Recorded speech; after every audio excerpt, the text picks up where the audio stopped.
Namaste everyone, welcome to this guidance video on Schoolworks Pro. यस भिडियोमा हजुरहरूले Schoolworks Pro मा course content कसरी access गर्ने भन्ने बारे हामीले हजुरलाई स्टेप बाइ स्टेप गाइड दिनेछौँ।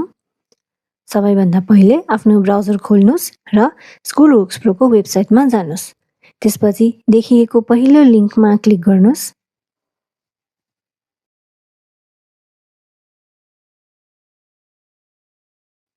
अब आफ्नो युजर नेम र पासवर्ड प्रयोग गरेर साइन इन गर्नुहोस्।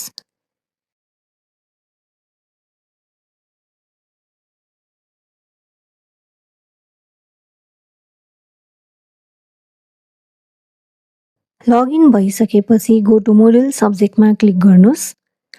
त्यसपछि पेजलाई तल स्क्रोल गरी रिसोर्सेस सेक्सनमा जानुस्।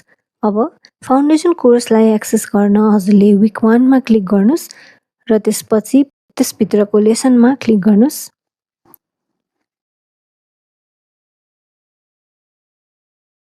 यसरी चाहिँ हजुरले फाउन्डेसन कोर्सलाई एक्सेस गर्न सक्नुहुनेछ।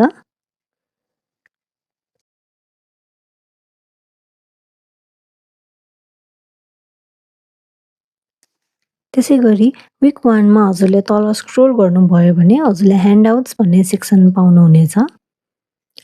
यसमा चाहिँ हजुरले phase wise handouts and chapter wise ह्यान्डआउट्सहरू पाउन सक्नुहुनेछ।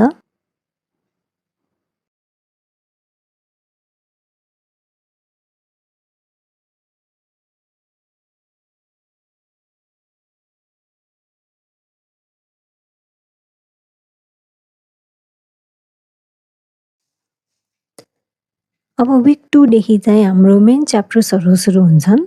एभ्री विकमा एउटा च्याप्टर अभाइलेबल छ। सो त्यसपछि यो विकमा क्लिक गरेर त्यसभित्रको लेसनमा क्लिक गर्नुस्। यसरी हजुरले च्याप्टर वाइज कन्टेन्ट एक्सेस गर्न सक्नुहुनेछ। लेसन कम्प्लिट भएपछि हजुरले मार्क कम्प्लिट बटनमा क्लिक गर्न सक्नुहुन्छ। यो बटनमा क्लिक गरेपछि हजुरले लेसनको नेमसँगै टिक मार्क टिक्न सक्नुहुनेछ। यसैगरी अन्य च्याप्टर्स हेर्नका लागि हजुरले सम्बन्धित विक्समा क्लिक गरेर हेर्न सक्नुहुनेछ। Thank you.